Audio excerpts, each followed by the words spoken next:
5% concentrated power of will, 5% pleasure, 50% pain, 100% reason to remember the name.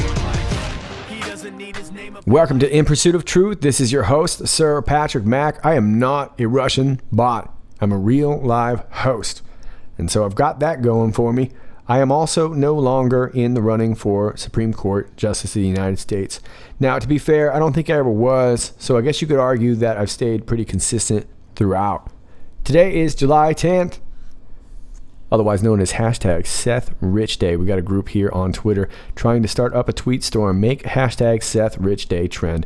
Original tweets and retweets don't count. Well, I think they help. I don't know if they don't count, but I think it's a good idea, and I like it, and I wanted to share it. And of course, July 10th is a day where we remember Seth Rich, who was fatally shot back in 2016. We're going to talk a little bit more about Seth Rich today, as we have some interesting developments in regards to that story. But first, I want to start you off over here, and let's talk about the Supreme Court nominee, Brett Kavanaugh. We're over here on NPR.org. Who is Brett Kavanaugh, President Trump's pick for the Supreme Court? President Trump has chosen Brett Kavanaugh, a conservative judge from the U.S. Court of Appeals for the D.C. Circuit, often thought of as the second most powerful court in the country, to replace Justice Anthony Kennedy on the Supreme Court. Kavanaugh is a connected Washington insider with roots in politics in the George W. Bush White House. He has written almost 300 opinions for the D.C. Circuit in 12 years, and he is only 53, which means he could serve on the High Court for a very long time. Some conservatives, though, question his bona fides, and he is controversial with Democrats because of his role investigating President Bill Clinton as part of the Starr investigation in the 1990s. And he now believes that a sitting president should be protected from litigation and criminal investigations because they are time-consuming and distracting. Notably, in an era of hotly partisan politics, Kavanaugh has said that it's important not to be a partisan when one becomes a judge. Check those political allegiances at the door when you become a judge, Kavanaugh said in 2015 in a speech at Catholic University's law school. He also spoke at length about the necessity of humility. Part of being a good judge, he said, is don't be a jerk. Here's what you need to know. Name: Brett Kavanaugh, age 53, born February 12, 1965 in Washington, D.C., Court, D.C. Circuit. Appointed by President George W. Bush, 2006. Education, Yale Law School, another Yale guy. 1990, Bachelor of Arts, Yale College, 1987. Family: wife Ashley Estes Kavanaugh and two daughters, Margaret and Elizabeth. Religion: Catholic. Supreme Court connection: he clerked for Kennedy from 1993 to 1994. Roots in politics: Kavanaugh was a member of Lawyers for Bush Cheney during the 2000 campaign and was a regional coordinator for the campaign. He also participated in the Florida recount and served as a White House counsel to George W. Bush and then staff secretary until 2006, when Bush appointed him to his current position on the federal bench. He was originally appointed in 2003, but Democrats argued that he was too partisan and his nomination was held up for 3 years. No one else on the president's current list can rival Kavanaugh for Washington credentials. Worked on the Starr report. He was part of independent counsel Kenneth Starr's team during the investigation of then-President Bill Clinton, specifically assigned to investigate Deputy White House counsel Vince Foster's suicide. The Baltimore Sun notes that he argued unsuccessfully before the Supreme Court that attorney-client privilege did not apply to Foster after his death by suicide. Believes presidents should be protected from lawsuits and criminal investigations. The Starr report to Congress outlined information that potentially constituted grounds for the impeachment of President Clinton, as the Almanac of the Federal Judiciary notes, and yet Kavanaugh wrote this in 2009 in the Minnesota Law Review about presidential investigations, which is sure to please President Trump. Quote, even the lesser burdens of a criminal investigation, including preparing for questioning by criminal investigators, are time-consuming and distracting. Like civil suits, criminal investigations take the president's focus away from his or her responsibilities to the people. And a president who is concerned about an ongoing criminal investigation is almost inevitably going to do a worse job as president. He's young. His age is an advantage. At 53, he is relatively young, and Trump has said he wants a nominee who could serve on the high court for decades. At age 41, he was the youngest federal circuit judge, at the time of his appointment. he fires up the opposition. In 2004, Senator Chuck Schumer said of Kavanaugh before his confirmation hearings for the D.C. Circuit, Brett Kavanaugh's nomination to the D.C. Circuit is not just a drop of salt in the partisan wounds, it is the whole shaker. Criticized Consumer Protection Agency. In addition to his writing that a president shouldn't be subjected to litigation or criminal investigation while in office, NPR's Yuri Berliner reports Kavanaugh wrote another opinion that will get a lot of attention. It involves the Consumer Financial Protection Bureau, and in it, Kavanaugh wrote that the CFPB's structure is unconstitutional because it is run by a single, unaccountable director, unlike other agencies like the SEC or FCC that have multiple commissioners. Writing for a 3-judge panel in 2016, he argued that the watchdog agency, created under the guidance of Senator Elizabeth Warren after the financial crisis, placed excessive power in the hands of an agency with no congressional oversight and funded by the Federal Reserve, Kavanaugh wrote. Quote, the director of the CFPB possesses more unilateral authority, that is, authority to take action on one's own, subject to no check, than any single commissioner or board member in any other independent agency in the U.S. government. And he contended that the creation of the CFPB is a gross departure from settled historical practice. Consumer groups and Democrats slammed Kavanaugh's opinions as a politically motivated gift to financial companies, and they were relieved in January when a federal appeals court upheld the constitutionality of the CFPB. But the agency's legal structure is still being litigated. Kavanaugh's blistering attack most likely reflects his broader wariness about the power of the administrative state, and it probably offers insight into how he views financial regulation. Some conservatives don't like him. There is some grousing in some conservative circles over Kavanaugh. These conservatives, including Texas Senator Ted Cruz, believe he is not sufficiently conservative. They disagree with portions of opinions he has written relating to abortion and the Affordable Care Act, for example.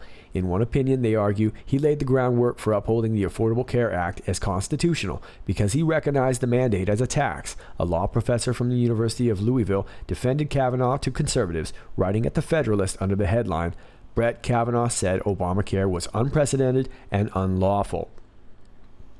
His critics don't like a piece of another opinion he wrote having to do with an immigrant teenager who wanted to get an abortion. Even though he agreed with the minority that she should not be allowed to have the procedure, he did so for not as hardline a reason as another judge. His critics have also been circulating an opposition research document trying to tie Kavanaugh to Alex Kozinski, the former federal judge who was accused by several former clerks of sexual harassment. Kavanaugh clerked for Kozinski from 1990 to 1991 and is not himself accused of any wrongdoing. What's more, these critics don't trust him because he has been part of the establishment. He is a Bushie who grew up in the D.C. suburbs. They believe he is exactly the kind of potential nominee who has disappointed conservatives before. Pragmatic but conservative. Overall, however, based on some 300 opinions in 12 years on the federal bench, Kavanaugh is considered a pragmatic but conservative judge who believes in textualism and originalism. He also often weighed in against President Barack Obama's Environmental Protection Agency, including notably in one case in which he was in the minority. That said, the EPA should have considered cost to power plants. SCOTUS blog notes that his argument was a signal to late Justice Antonin Scalia to take the case. The Supreme Court did and reversed the D.C. Circuit's opinion, quoting Kavanaugh's dissent. A textualist, Kavanaugh has expressed some admiration of late Justice Antonin Scalia and the necessity of textualism, interpreting law based first on the language in a statute. Kavanaugh said in 2015 that it's important to stick to the established text. Of Scalia, he said, he's narrowed the areas of disagreement about how to interpret statutes. Don't be a jerk. During a speech at Catholic University's Law in 2015, a speech lots of people will be combing through, Kavanaugh spoke a lot about humility and used a lot of sports metaphors, likening judges to referees and umpires and the necessity of being consistent. To be a good judge and a good umpire, he said, it's important to have the proper demeanor, really important. I think to walk in the other's shoes, whether it be the other litigants, the litigants in the case, the other judges, to understand them, to keep our emotions in check, to be calm amidst the storm. On the bench, to put it in the vernacular, don't be a jerk. I think that's important. To be a good umpire and a good judge, don't be a jerk. And in your opinions, to demonstrate civility, I think that's important as well. to help display that you're not trying to make a decision impartially and dispassionately based on the law and not based on your emotions. He added, we can't act like we're bigger than the game. There's a danger for arrogance, for umpires, for referees, but also for judges. And I would say that danger grows the more time you are on the bench. As one of my colleagues puts it, you become more like yourself, and that can be a problem. A believer in precedent. This could be another thing that upsets the conservative base. In his speech, he also endorsed stare decisis, the practice of following precedent. We follow precedent, he said. He added that to be a good judge, one has to follow not just the letter, but also the spirit of the law. Love the guy, he said of George W. Bush. Some conservatives have said one of the reasons they don't trust Kavanaugh is his closeness to Washington, D.C. politics and former President George W. Bush. At this year's Catholic University Law School commencement address, he noted what a fan he is of the former president, as highlighted by the National Law Journal. Be optimistic. See the day coming, not the day that is gone. This was a favorite saying of George W. Bush's. I worked for him for 5.5 years. Loved the guy. At graduations, he would say, for those of you who've won honors, awards, and distinctions, well done. And for the C students, you too can be President of the United States. President Bush lives on the sunrise side of the mountain. That's the place to live. Be the optimist, the happy warrior. Do not get beaten down. So a bit of a long article, and I'll leave it below for you here, but I think it gives us a little bit of insight into this Brett Kavanaugh. Now, a lot of people have raised an eyebrow considering that this Kavanaugh has been related, after all, being a member of the lawyers for Bush Cheney during the 2000 campaign. Also, keep in mind, he also participated in the Florida recount. We all know how well that went back in the day. So who knows? And of course, Democrats are a little bit wary of the fact that he was part of this Starr report. I think one of the more interesting things to note is this part right here where it talks about him believing presidents should be protected from lawsuits and criminal investigations. After all, he would know he was part of this Starr report. So interesting views on that. I think that it seems to be a very good strategic move for President Trump out of all the other ones. I think regardless of whether maybe if it wasn't your first choice or not, I don't really have a strong opinion on it, to be honest with you. I feel this was a safe choice for the president. And clearly the president has a lot more information to go on than myself. But yeah, I guess that's where I'm at with it. Let's see what some of you guys had to think on Twitter. I said, do you agree with the Kavanaugh choice for SC? If so, why or why not? Some of you guys are getting highlighted. Sorry, that's just the way it is. Mrs. Bateman says, if he follows the rule of law, he's a 1 in my book. If he follows the Constitution, it's a 1 in my book. Those are pretty good ways to judge it, I suppose. Constitution is a great place to start. Liberty Spring, meh. Wanted Amy. That would be Amy Barrett. Kavanaugh has too many ties to Bush and Rumsfeld. Yeah, it was a minute ago, but you are correct. Dirty to the core. Trump caved. Ashley says my fears also. Fair enough. Tommy and Lynn says Amy is next when Grover Cleveland's appointee retires. I love it. Of course, Grover Cleveland's appointee is Darth Ruth Bader Ginsburg. All right, Papa Bear. Anyone Trump picked is better than if Hillary got the choice. You know what, Papa Bear, you couldn't be any more correct. That's really, I think, what it comes down to. Better having a pick than not having a pick. All right, Lynn McGraw. Agree. A constitutionalist and rule of law lover. Young enough to understand today's issues and old enough to have life experiences to draw upon. This is an awesome pick. Yeah, fairly young and yet probably the most experienced out of all of them.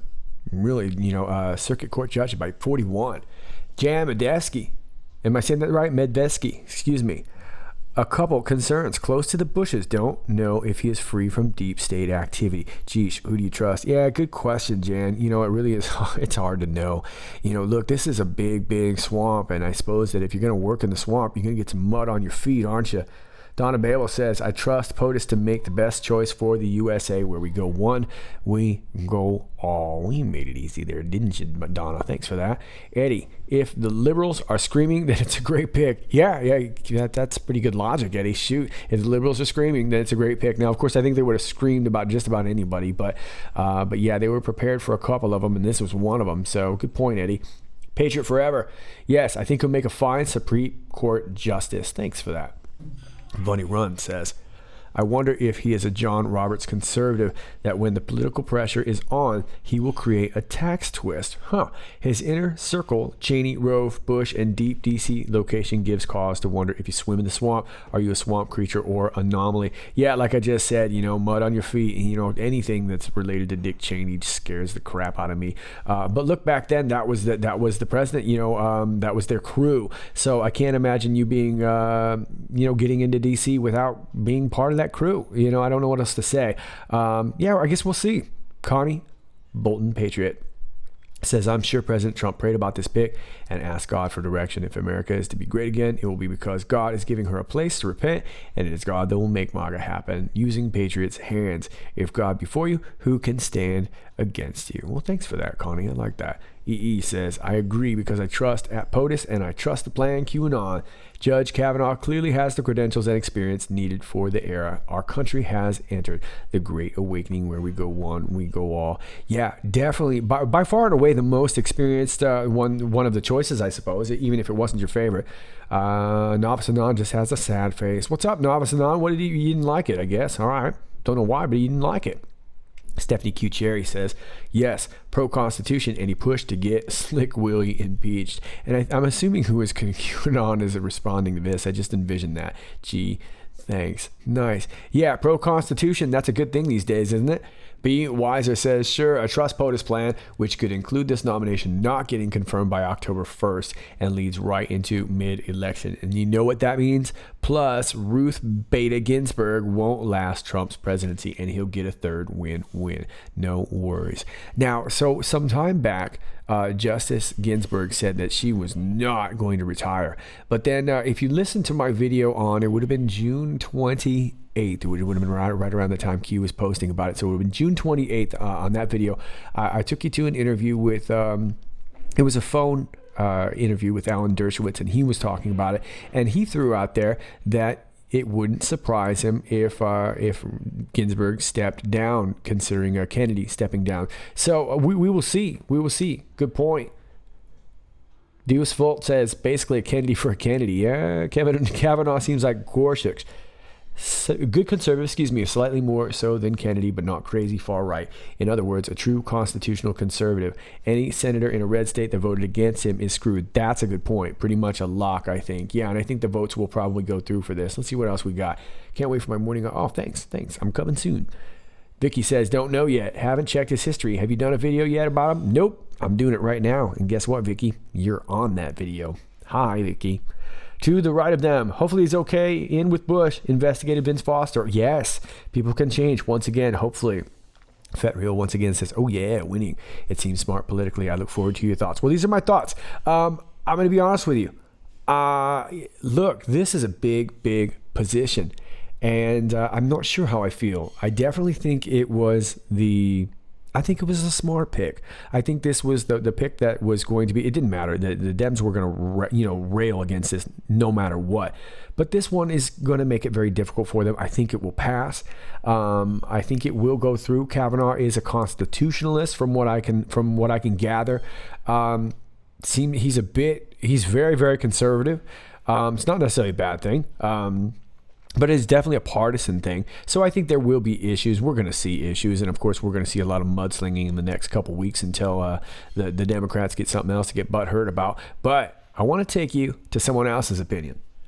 I tweeted this out earlier, and this is in reference to Q Post 1649 back on June 30th, where Q was responding to Anon by saying, think Supreme Court vote to confirm coming.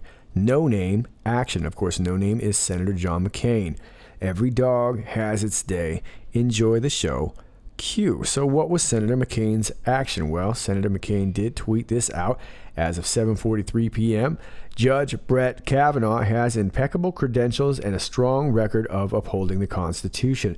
He is widely respected as a fair, independent, and mainstream judge. I look forward to the Senate moving forward with a fair and thorough confirmation process. Interesting indeed. So, of course, we know that John McCain has not necessarily been in lockstep with the president, has he?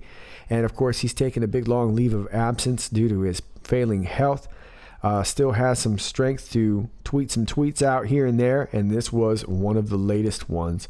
Could this lead to some action? Now, obviously the concern here with Senator McCain is there's that vote there right there. So it looks to me like McCain is okay with Kavanaugh moving forward with a fair and thorough confirmation process.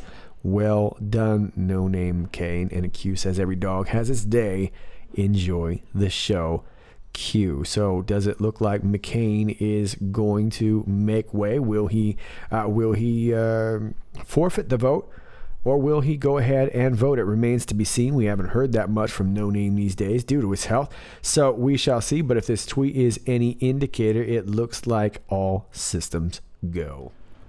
Well, let's see what Bernie's got to say about all this. Bernie, give it to us. You're welcome.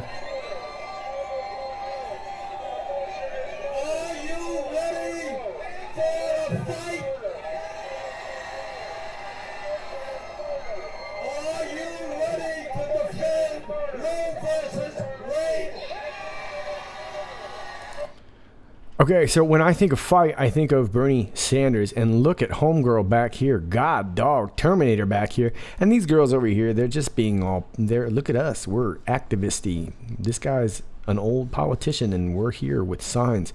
That's what's going on. I am over here on Amanda House's Twitter, where she says, oh look, Elizabeth brought a prepared speech. Let's check it out. You showed up in emails and tweets and you came. Yeah!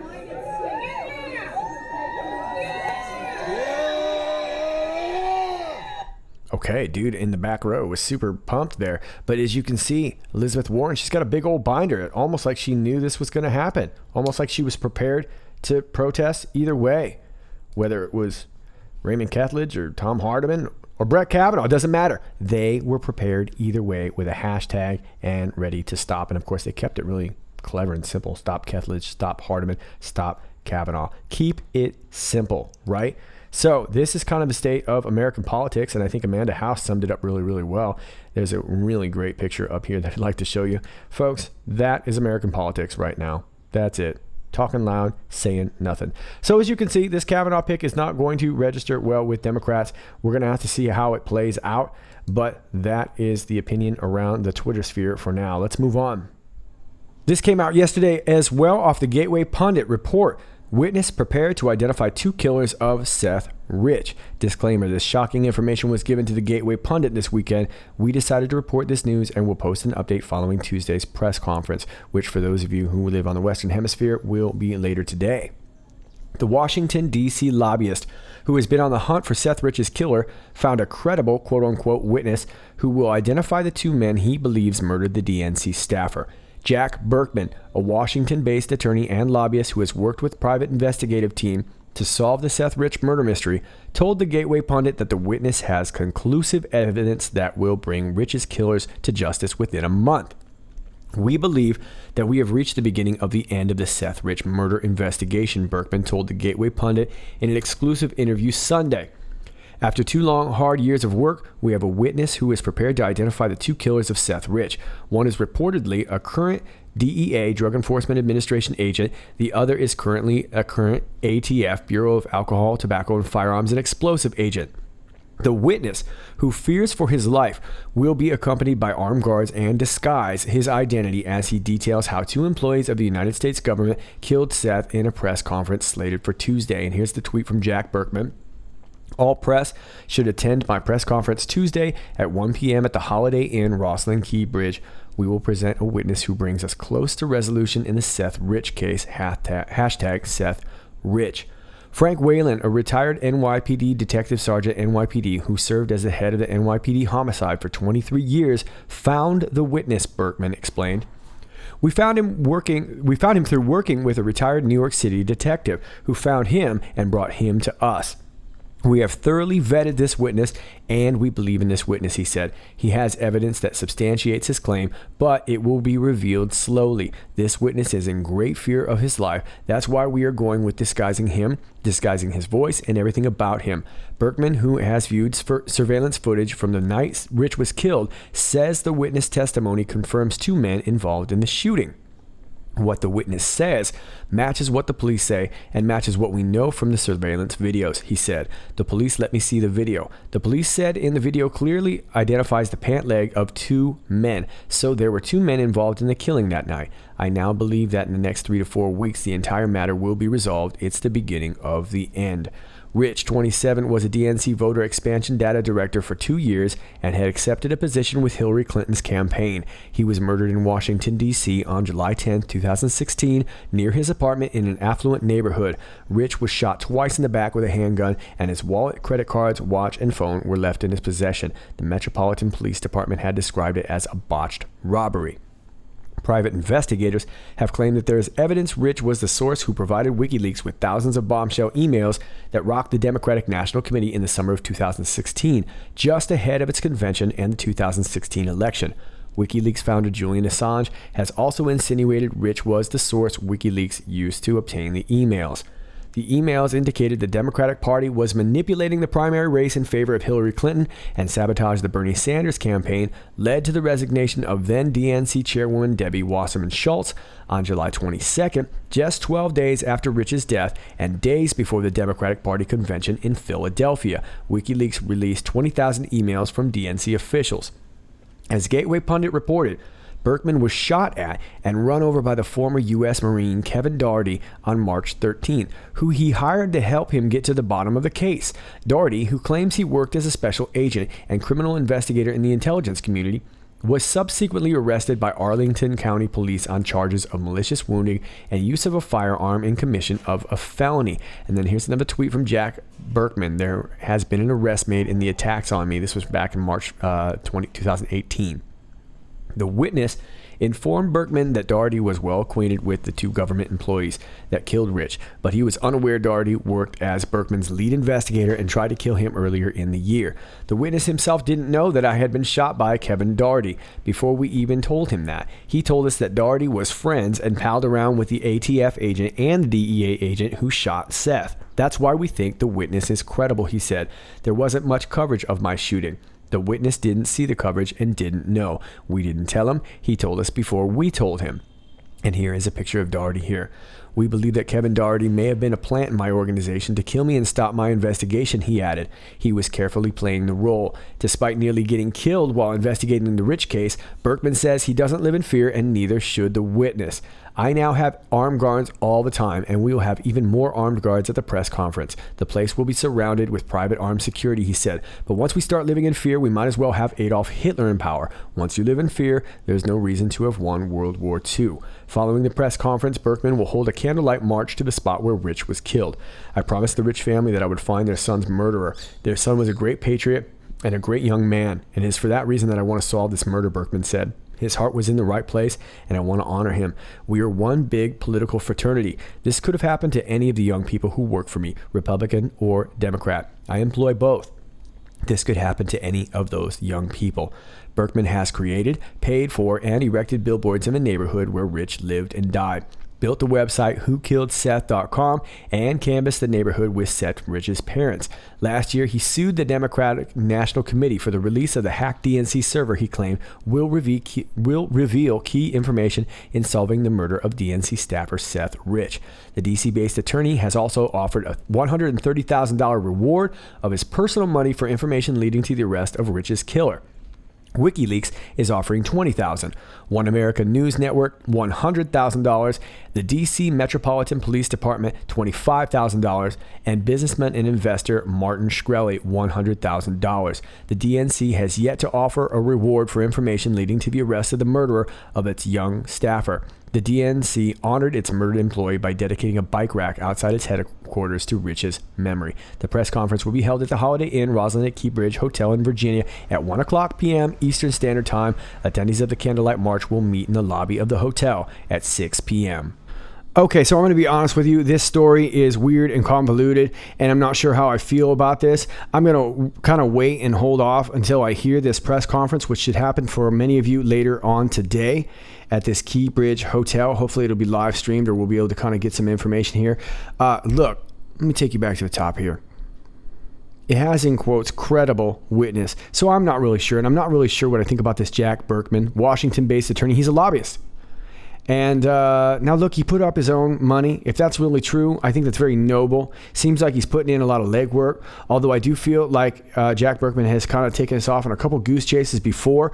But I want to reserve my judgment. This is a really tough topic to talk about, especially on Seth Rich Day. I really am not sure how to feel about it, other than just kind of waiting to see what happens. But if there really is a credible witness, I would imagine this witness has had to be put pretty much in an underground bunker, and they're going to have to wrap him with bubble tape to keep this guy safe, because this would bring the whole thing down. And as we know, the whole Seth Rich situation is going to lead to everything. It's going to lead to the server. It's going to lead to Debbie Wasserman Schultz. It's going to lead all the way back to Hillary Clinton.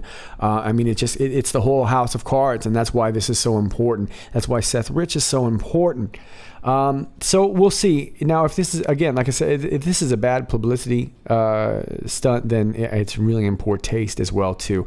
So I'm cautiously optimistic, but I'm really curious to see if this is just I don't know. I don't know what to tell you. You guys can let me know what you think.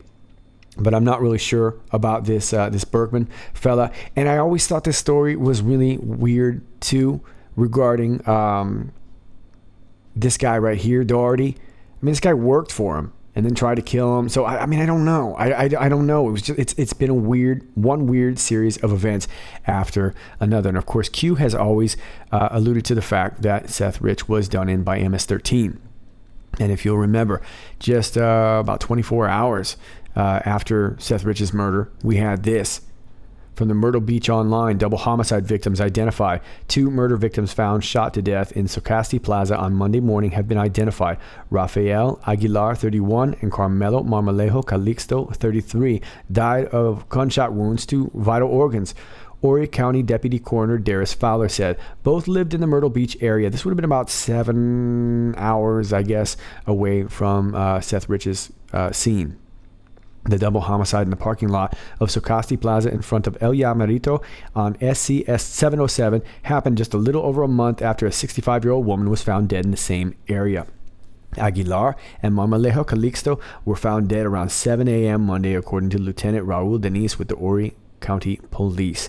So this was kind of interesting indeed too, as far as who did these guys in. Now this Rafael Aguilar, he ended up turning up on this it was like an anti-gun website. I can't seem to find it anymore, but he had listed himself as a Clinton campaign ad, and that was sort of the story back in the day. Now I can't find that for you, I'm sorry, so I don't want to claim that to be true, but that's what I remember seeing off the ad, and there's a picture of him there. And now here's a picture of this Carmelo Marmolejo Calixto, 33, and as you can see, he's got teardrops by his eyes, which means only one thing, folks. He's sensitive. He wants to let the world know that it's okay for men to cry too. So probably not MS-13 at all, right? Interesting stuff. So this remains to be seen, and like I said, forgive me, I don't really want to go way into this because this is a very sensitive subject. And Seth Rich is the story about Seth Rich is so important that I really want to wait to see what happens here. But you guys can let me know what you think below about all of this. But something doesn't quite seem right, and I guess it remains to be seen. We will find out later today what happens at this press conference, and we'll probably talk about it in the next video. Okay, I am going to leave you with that for now. As many of you know, I live on the Eastern Hemisphere, so I'm going to get some rest so that I can wake up and hopefully get a glimpse of this press conference and get a little bit more insight. And I look forward to discussing this more with you on Seth Rich Day. Have a wonderful day for those of you on the Western Hemisphere. I will be talking to you very, very soon. Like I said, looking forward to uncovering more and more about the Seth Rich situation. As we know, this will hopefully lead to the server, and the server brings down the house. Okay, that's it. My name is Sir Patrick Mack. As always, please click like, share, and subscribe if you like this video. And if you don't, you can still do one of those 3 things, and you'll feel real good about yourself today for having done something nice. Until next time, this is Sir Patrick Mack. Stay focused, stay aware, stay free. Happy Seth Rich Day.